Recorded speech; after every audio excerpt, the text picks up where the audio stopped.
सत्संग में उपस्थित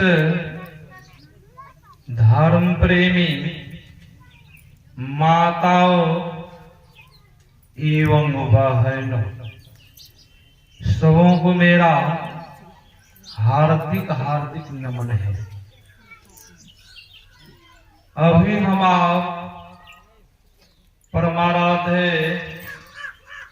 आराध्य देव जी की नियमानुसार संत स्तुति गुरु विनती गान की, उसके उपरांत श्री रामचरितमानस से पाठ श्रवण की। पाठ में हम आप सुन रहे थे मनुष्य शरीर का क्या विशेषता है, क्या महिमा। अभी हम लोग बाबा के द्वारा सुन रहे थे साधन धाम मोक्ष कर द्वारा पाइन जेहि परलोक सब। बाबा से हम आप सुन रहे थे साधन और धाम। धाम का क्या अर्थ होता है कि बाबा धाम है, जिमेश्वर धाम है। धाम का क्या अर्थ होता है? धाम का अर्थ होता है घर। साधन धाम मोक्ष कर, इसी घर से रिद्धि मिल सकती है, सिद्धि मिल सकती है, मुक्ति मिल सकती है। कौन सा घर से? इस शरीर घर है, शिवालय है, मंदिर है। इस शरीर के अंदर में महालिंग है, भगवान शिव के महालिंग है। सुन रहे थे बाबा के द्वारा। परमाराध्य गुरु महाराज जी ने कहा है इस शरीर के अंदर में जो कोई साधक बिंदु ध्यान करते हैं, उसी बिंदु को पार्वती बतलाया गया है, उसी बिंदु को शक्ति बतलाया गया है, और जो अंदर में नाद है वही भगवान शिव के महालिंग है, और नीचा वाला भाग जलधरी है। परमाराध्य गुरु महाराज जी के जब प्रवचन पढ़ेंगे तब आप लोगों को ज्ञान हो जाएगा। बिंदु क्या है? तो शक्ति है। नाद क्या है? भगवान शिव के चिन्ह है। बिंदु क्या है? तो लक्ष्मी है। नाद क्या है? भगवान विष्णु है। जो साधक बिंदु ध्यान करते हैं, गुरु महाराज जी का ने कृपा की थी कि जिस मत में, जिस संस्था में, जिस कथा में बिंदु ध्यान, नाद ध्यान की चर्चा नहीं हो, वह मत, वह संस्था खोखला है। जिस तरह बांस देखने में बहुत मोटा लगता है, जब उनको किसान सब गृहस्थ जब फटाते हैं, फाड़ते हैं, तो बीच में खोखला दिखाई पड़ता है। उसी तरह गुरु महाराज जी ने कहा जिस मत, जिस संस्था में बिंदु ध्यान, नाद ध्यान की बातें नहीं बताते हैं, वह मत, वह संस्था खोखला है, उसमें जान नहीं।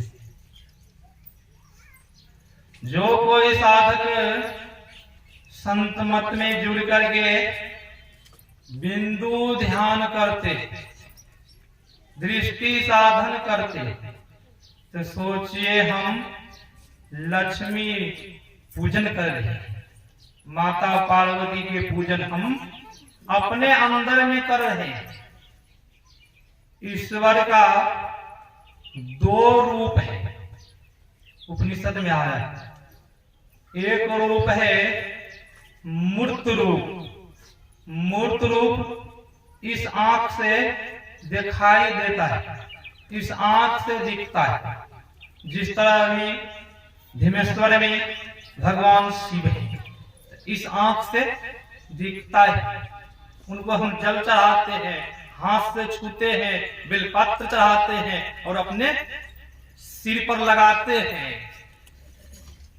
वही संतों ने कहा, जो कोई इस आंख से जो भी पदार्थ देखे वह मूर्त रूप है, वह ईश्वर परमात्मा अल्लाह गॉड नहीं। वह क्या है? माया रूप है, माइक रूप है। इस संसार में जो भी कुछ देखते हैं क्या सदा रहता है? परिवर्तनशील है ना। इसी गांव में पहले बहुत कम घर था, अब ज्यादा घर हो गया है, तो परिवर्तन हुआ ना। कोई बच्चा जन्म लेता है, फिर पुनः वह बच्चा बढ़ता है, तो परिवर्तन है। ये संसार परिवर्तनशील है।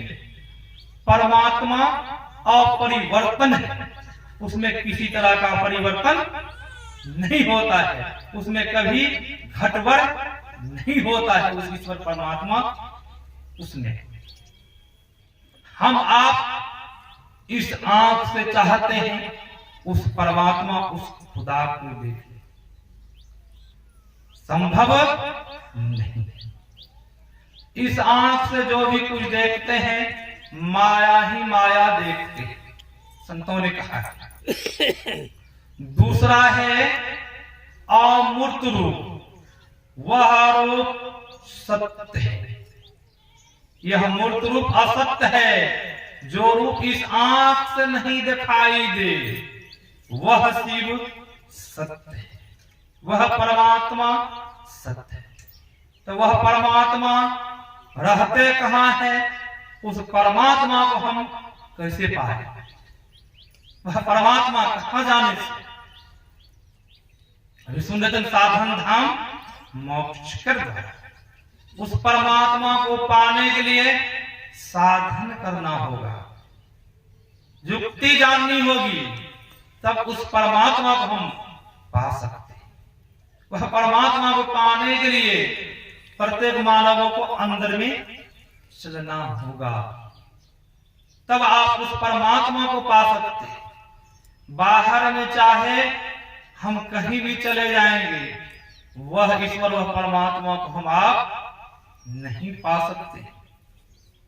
उसको पाने के लिए अंदर ही अंदर चलना। संत महापुरुष ने कहा, वह तो ऐसा सज्जन है, वह कहता है हम तो परमात्मा को पा लिया। बाहर में परमात्मा को देखता हूं, पूजा करता हूं, मैंने परमात्मा को खुद पा लिया। नहीं, परमात्मा को पाने के लिए आपको युक्ति जाननी होगी। बिन गुरु भव निधि तरईन कोई, ज्यों विरंची शंकर सम। भगवान शिव के समान आप बन जाएंगे। आप इस संसार सागर से पार नहीं हो सकते। उस परमात्मा को कैसे आप जानेंगे? जब इस भव सागर से पार नहीं हो सकते हैं, उस परमात्मा को आप कैसे जाने? भले आपके अंदर शक्ति आ जाएगी, अब भगवान शिव के समान बन जाएंगे, आप उस परमात्मा को नहीं जान सकते। आप ब्रह्मा के समान, विरंची समान बन जाएंगे, आप सृष्टि कर सकते हैं। आप उस खुदा, उस परमात्मा को चाहेंगे पाने के लिए नहीं पा सकते। क्यों नहीं पा सकते? आपको युक्ति जानकर के जब आप उस मार्ग पर चलेंगे, तब आप उस परमात्मा खुदा को पा सकते। इस शरीर बहुत मूल्यवान शरीर है, इस शरीर बार बार नहीं मिलता है। ईश्वर अकारण समय करने वाले दया करके जीव को मनुष्य का शरीर देता है। किस लिए देता है? प्रत्येक मानव माता के गर्भ में बहुत कष्टमय जिंदगी में था, कि बहुत कष्टमय जिंदगी में था। वहां ईश्वर से प्रार्थना की, हे परमात्मा, हे परम पिता परमात्मा, हमें इस अंधकार रूपी जेल से आप निकाल दीजिए, मैं आपका भजन जरूर करूंगा। और परमात्मा ने उस समय दिव्य दृष्टि देते, गर्भोपनिषद पढ़ेंगे तो पता चल जाएगा। परमात्मा ने दिव्य दृष्टि देते हैं किस लिए? संसार में वह जीव कहां कहां गया, क्या क्या कर्म किया है, वो देखने के लिए उनको दिव्य दृष्टि देते हैं। वह जीव देखता है जो सब कर्म किया था पहले, वह सिर्फ जीव देखता है। मैंने कहां कहां कौन कौन शरीर पाया और कौन सा कर्म किया, वह जीव और रोता है और परमात्मा से कहते हैं, ईश्वर मुझे इस अंधकार से निकाल दीजिए। बहुत दुखमय हालत में रहते हैं, ईश्वर दया करके और उस जीव को निकाल देते हैं। ईश्वर से शपथ करते हैं, संकल्प करते हैं, प्रभु मैं आपका भजन जरूर करूंगा। और जब इस संसार में आता है तो उस परमात्मा, उस खुदा ईश्वर को भूल जाता है। कुरान शरीफ में आया है, जो मनुष्य के शरीर पा करके उस अल्लाह, उस खुदा परवरदिगार का जो नवाज अदा नहीं करते हैं, उनका जो इबादत नहीं करते हैं, वह अगले जन्म में गूंगा और बहरा होता है। कुरान शरीफ में आया है। मोहम्मद साहब कहते हैं, वह मानव अंधा होता है, अपाहिज होता है, जो इस मनुष्य के शरीर पाकर के उस परमात्मा का भजन नहीं करता है, इबादत नहीं करता है, वह गूंगा बहरा होता है। क्या गूंगा बहरा बनना हम लोगों को पसंद है? कहेंगे नहीं महाराज, नहीं पसंद नहीं। और जो भजन नहीं करते हैं, अभी सुन रहे थे, सो पर दुख पावई श्री धुनी धुनी पछताए, काल ही कर नहीं ईश्वर ही मिथ्या दोष लगे। किनको दोष लगाते हैं? काल, काल कहते हैं समय, काल कर्म को दोष देते हैं, ईश्वर को दोष लगाते हैं, परमात्मा को दोष लगाते हैं। परमात्मा तो हम लोगों को इतना उपकार किए हैं कि मनुष्य का शरीर दिया है कि भजन करने के लिए। इस शरीर नरक स्वर्ग अपवर्ग निशैनी ज्ञान विराग भगति सुख देनी। शरीर क्या है? नरक स्वर्ग अपवर्ग निशैनी ज्ञान वैराग भगति सुख देनी।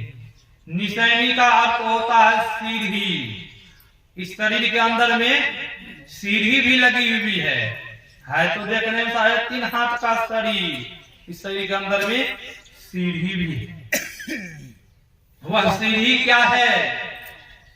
कागभूषण जी गरुड़ जी से कहते हैं, हे गरुड़, वह जो सीढ़ी है, मनुष्य का शरीर तो उत्तम शरीर है, इस शरीर के अंदर में 3 सीढ़ी है। मनुष्य जब आंख बंद करता है तो अंधकार देखता है। वह अंधकार जो है, काला पहाड़ है, वही नरक का प्रतीक है, वही नरक का सीढ़ी।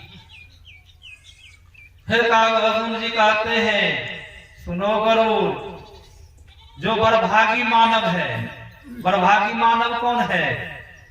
जो भजन सुमरन करता है, कि वही बड़भागी मानव में है जो भजन करता है। जो बड़भागी मानव भजन करता है, वह अपने अंदर में प्रकाश को पाता है। वह प्रकाश क्या है? वह स्वर्ग की सीढ़ी है। वह बड़भागी मानव अपने अंदर में गुरु के बताए मार्ग को चलते हैं। वह बड़भागी मानव शब्द को पाता है, वही शब्द है मुक्ति की सीढ़ी। 3 सीढ़ी है, फिर भी मानव जो कर्म नहीं करना चाहिए वह कर्म करता है। तो वहां कहाँ जाएंगे? जो कर्म नहीं करना चाहिए सो कर्म करते हैं, विचार नहीं करते हैं, कहाँ जाएंगे? नरक में जाएंगे। नरक में दुख उठाना होगा। संत महापुरुष ऋषि कहते हैं जब आप सुख चाहते हैं स्वर्ग में भी चले जाएंगे, वहां से ही पुनः आना पड़ता है। आप लोग राजा श्वेत की कहानी सुने होंगे। राजा श्वेत बहुत धर्मात्मा थे, बहुत दानी थे। राजा श्वेत ने अश्वमेध यज्ञ करवाया था, बहुतों ब्राह्मणों को बुलवाया था, बहुतों को दान दक्षिणा में द्रव्य दिया था, आभूषण दिया था। और राजा श्वेत अन्न दान नहीं किया था। यज्ञ तो बहुत बड़ा किया था, बहुत ब्राह्मण देव को बुलाया था, यज्ञ करवाया, द्रव्य दान दिया और अन्न दान नहीं किया।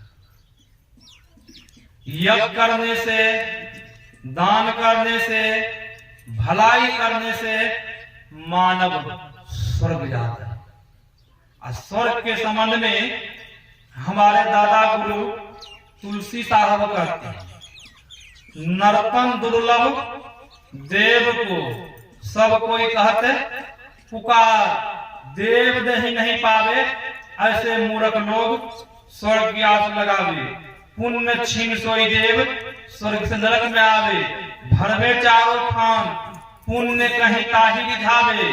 तुलसी सतमत गहे स्वर्ग पर करे खेखार। नर्तन दुर्लभ देव को सब कोई कहत पुकार। दादा गुरु तुलसी साहब कहते हैं ऐसा मूर्ख आदमी स्वर्ग की आस लगाए रहते हैं। सोई देव, आप तो कुछ दिन पहले देवता बन गए थे, राशन में थे, आपके पुण्य के पूंजी खत्म होने पर सोई देव स्वर्ग से नरक में आ गए। भर में चारों खान पुण्य कहीं ताही रिझावे। तुलसी सतमत तत गए स्वर्ग पर खरे खखार। मैं खखार करता हूं स्वर्ग पर, नहीं स्वर्ग नहीं जाना चाहता हूं। वह अज्ञानी स्वर्ग की आस लगाए रहते हैं। स्वर्ग में सुख तो है, पुण्य के पूंजी खत्म होने पुनः नरक में भ्रमण करना पड़ता है। कुछ दिन के बाद राजा श्वेत की मृत्यु हो गई। उनको लेने के लिए विमान आए। उस विमान पर राजा श्वेत बैठते हैं और ब्रह्मलोक पहुंचते हैं। ब्रह्मा जी के लोक में पहुंचे। स्वर्गलोक ब्रह्मलोक में भूख और प्यास नहीं लगती है। राजा श्वेत को भूख और प्यास सताती थी। राजा श्वेत ब्रह्मा जी के पास पहुंचते और कहते हैं प्रभु मुझे भूख और प्यास सताती है। ब्रह्मा जी आज्ञा दी। आज्ञा क्या दी? राजा श्वेत से कहा देखो राजा श्वेत, तुम्हारा मृतक शरीर सरोवर में मृतलोक में पड़ा हुआ है। जा करके अपना मृतक शरीर का मांस खाओ। जो दानी होते हैं, धर्मात्मा हो तो वो घबराते नहीं। राजा श्वेत ने कहा प्रभु कितना दिन तक मांस खाना पड़ेगा? ब्रह्मा जी ने कहा जब तक कोई संत महापुरुष के दर्शन न हो जाए, मुनि अगस्त जी के दर्शन न हो जाए, तब तक मीट मांस खाना पड़ेगा। हम लोग संत महापुरुष के चरण शरण में आने के लिए चाहते हैं। आप देख लीजिए जहाँ इतने बड़े धर्मात्मा ब्रह्मलोक गए हैं। अब ब्रह्मा जी कह रहे जब तक संत का दर्शन नहीं हो तब तक तुम्हारा कल्याण मांस खाना नहीं छूट सकता है। अब ब्रह्मा जी एक विमान दी और दिव्य शरीर में, देवताओं के शरीर में राजा श्वेत विमान पर बैठते हैं और मृत्यु लोक आते हैं।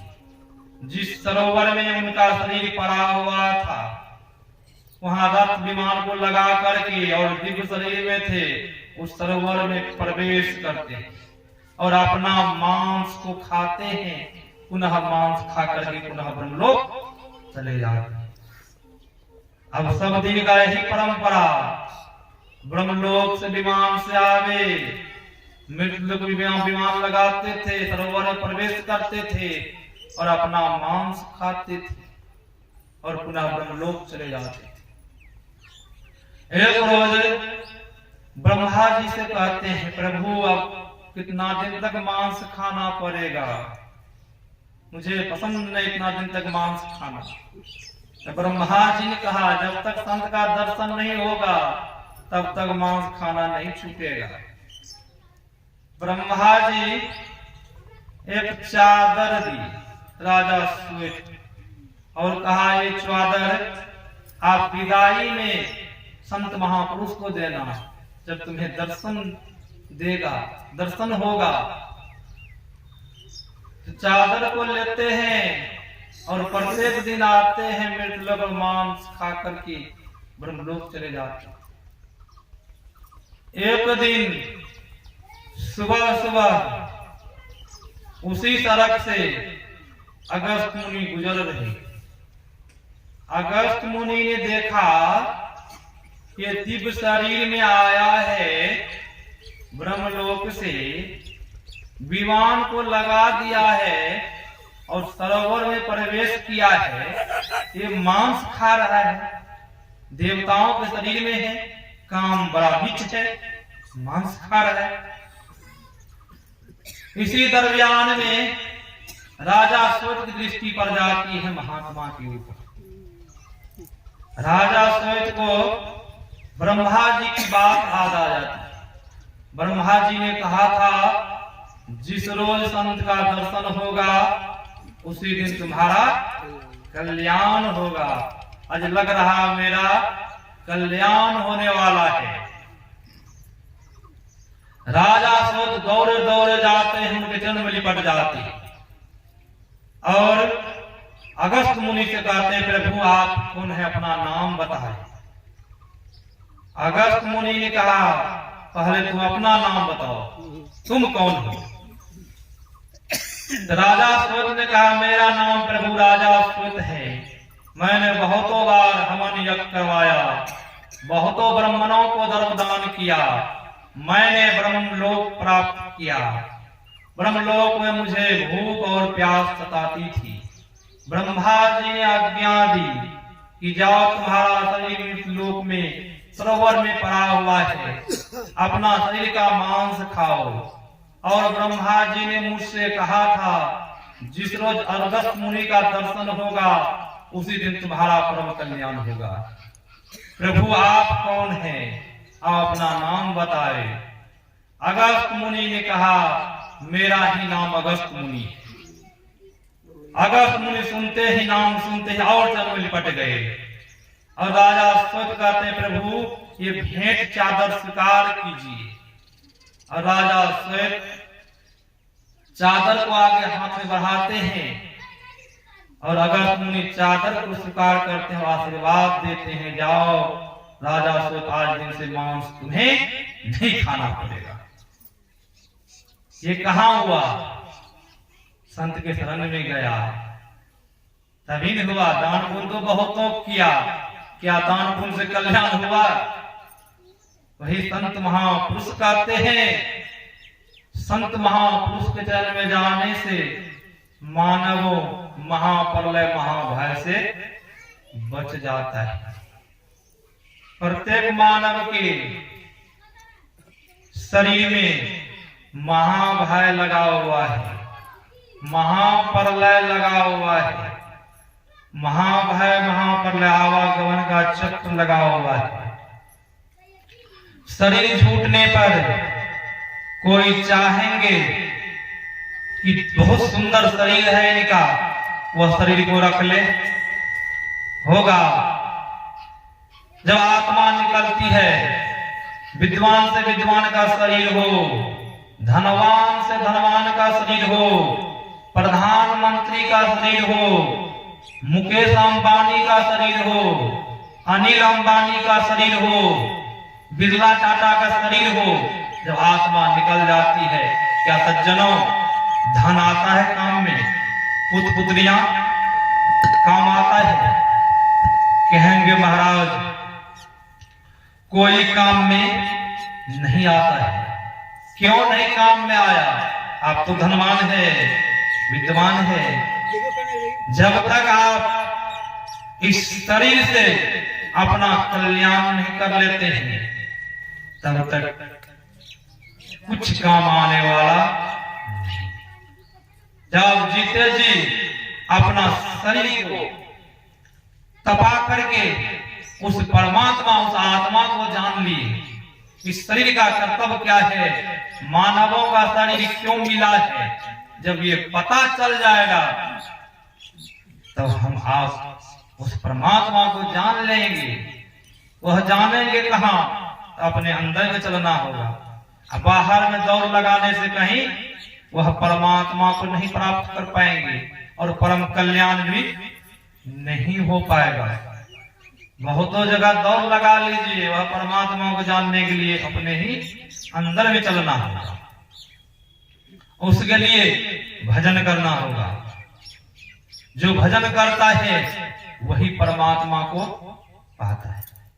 तो भजन सबों के शरीर से हो सकता है, या विद्वान के शरीर हो, या अविद्वान का शरीर हो, या नर का शरीर हो, या नारी का शरीर हो। भक्त जो होते हैं जहां कहीं भी चाहेंगे भजन करने के लिए वहां भजन कर सकते हैं। आप लोग सदन कसाई के बारे में सुने होंगे। सदन कसाई भगवान विष्णु के भक्त थे। वह कसाई मांस काटते थे, मांस बेचते थे और नारायण नारायण का जप करते रहते थे। और उनके पास जो भी आते हैं ग्राहक सब सोचते थे कैसा कसाई है, एक तरफ तो पाप करता है, एक तरफ पुण्य कर रहा है, नारायण नारायण का जप कर रहा है, एक तरफ पाप कर रहा, मांस काट रहा, मांस बेच रहा है।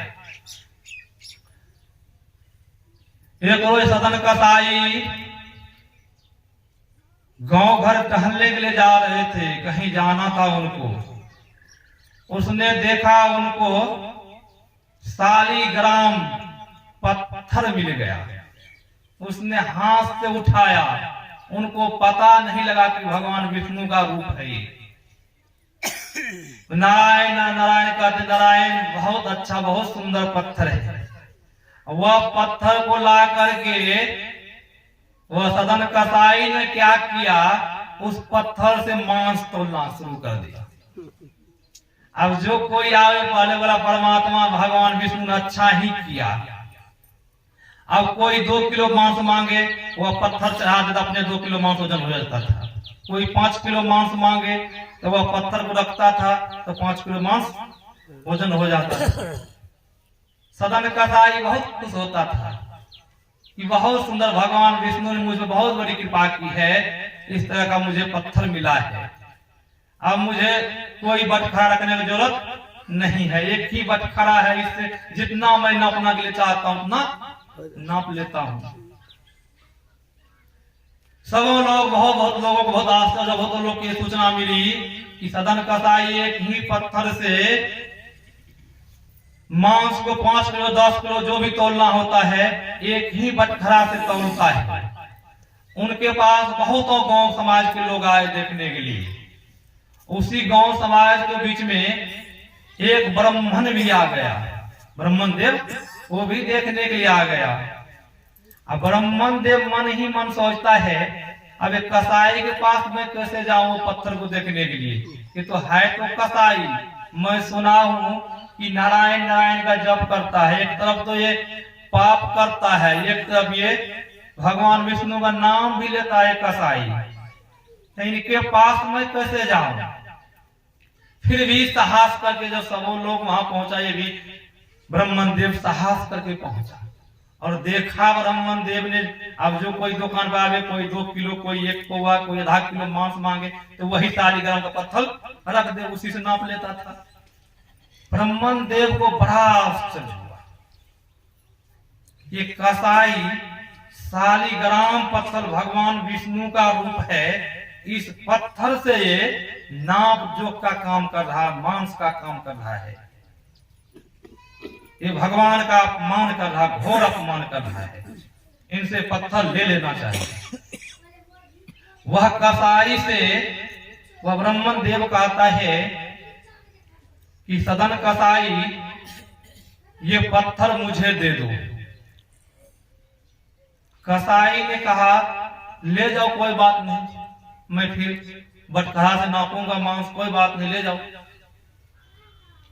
अब वह ब्रह्मन देव उस शालिग्राम पत्थर को ले आया, उस पत्थर को ला करके अब पूजा पाठ करना शुरू कर दिया। अब पूजा पाठ तन मन से ब्रह्मन देव करे। एक रोज आकाशवाणी हुई, आकाशवाणी भगवान विष्णु कहते हैं, ब्रह्मन देव मैं आपसे बहुत प्रसन्न हूं, आपके पूजा से मैं खुश हूं, मुझे प्रसन्न भी हूं, खुश हूं आपसे हूं, और मुझे ऐसा करो वही कसाई के पास मुझे दे आओ। मैं तुम्हारे भक्ति से बहुत प्रसन्न हूं, खुश हूं, तुम जो चाहो मांगने के लिए मुझसे मांग सकते हो, मुझे यहां से ज्यादा पसंद वहां ही रहना अच्छा था, मुझे वही कसाई के पास मुझे दे आओ। ब्रह्मन देव को बड़ा आश्चर्य हुआ, मैं भगवान विष्णु के इतना आराधना पूजन करते थे, भगवान विष्णु कहते हैं मुझे वही कसाई के पास दे आओ। अब आदर से शालिग्राम पत्थर को लेता है ब्रह्मन देव और चल देता है कसाई के पास। अब कसाई से कहते हैं, सदन कसाई से, ब्रह्मन देव लो अपना शालिग्राम पत्थर। ब्रह्मन देव ने कहा मैं तो बहुत पूजा पाठ किया, भगवान विष्णु मेरे यहाँ रहना पसंद नहीं किया, ये आप ही के यहाँ रहेंगे, लो अपना शालिग्राम पत्थर। सदन कसाई ने कहा क्या भगवान विष्णु मेरे यहाँ रहना पसंद किया? मैं तो पापी हूँ, पाप करता हूँ। बोला हाँ, वह कैसे? ब्रह्मन देव ने कहा मैं बहुत आदर सत्कार से पूजन करता था। और आकाशवाणी भी, आकाशवाणी भगवान विष्णु ने कहा मुझे वही सदन कसाई के पास पहुंचा दो, इसीलिए मैं देने के लिए आया। तो सदन कसाई ने मन ही मन संकल्प कर लिया। संकल्प क्यों किया? शालिग्राम पत्थर भगवान विष्णु ने कहा मुझे इसलिए पसंद है सदन कसाई के यहाँ। सदन कसाई जब मांस भी काटता है तो नारायण नारायण करते रहता है, कहीं जाता भी है नारायण नारायण का जप करते रहता है। ब्रह्मन देव आप तो कुछ देर के लिए पूजन करते हैं, तो सदन कसाई जब भी मांस तौलता भी है तो वही नारायण नारायण का जप करता है। मुझे जप से बहुत पसंद है, मैं उससे बहुत प्रसन्न है। जो मेरा जप करते हैं मैं उनके बंधन में बन जाते हैं। मैं सदन कसाई के बंधन में बन चुका हूं, इसीलिए मुझे वो बहुत पसंद है। तो सारी बात जब सदन कसाई को सुनाते हैं ब्रह्मन देव, तो सदन कसाई ने मन ही मन त्याग कर लिया। त्याग क्या किया? जब भगवान विष्णु जप में ही खुश है, तो आज दिन से मैं जप ही करूंगा, आज दिन से मांस का कारोबार मैं नहीं करूंगा। और वही सदन कसाई भगवान विष्णु की बहुत प्रसिद्ध भक्त है। सज्जनों, हम आप कहते हैं घर परिवार में हमसे भजन नहीं हो रहा महाराज, हम तो पारिवारिक आदमी हैं। सज्जनों, जहां कहीं भी भजन परिवार में चाहे रहे या वन में रहे, कहीं भी आप उस परमात्मा का भजन कर सकते हैं, ईश्वर का गुणगान कर सकते हैं। ये नहीं परमात्मा ईश्वर, परमात्मा ये भी नहीं कहा कि आप सन्यासी वेश में भजन कर सकते हैं, गृहस्थ में भजन नहीं कर सकते हैं, ऐसा नहीं कहा। परमाराज गुरुदेव ने कहा जितने मनुष्य तनधारी है प्रभु भक्ति कर सकते सभी। आप जहां कहीं भी है आप उस परमात्मा के भजन कर सकते हैं। उस परमात्मा को पाकर के अपना कल्याण आप कर सकते हैं। आपको अल्लाह कोई चाहे कल्याण कर दे आपका नहीं कर सकता। जिस तरह आपको भूख लगती है, आप खाते हैं, भूख मिटती है, उसी तरह आप भजन करेंगे आप ईश्वर पाएंगे। आपके बदला कोई ईश्वर नहीं पा सकते। जिस तरह भोजन आप करते उसी तरह भजन भी आपको खुद करना होगा। ये नहीं कि आपके बदला कोई कर देंगे भजन हो जाएगा, वो नहीं, आप खुद भजन करना होगा। जब इस तरह का भजन करेंगे उस परमात्मा को पालेंगे, हम लोगों का जमा आवाज उनका चक से मुक्त हो जाएंगे। यही आप लोगों की सेवा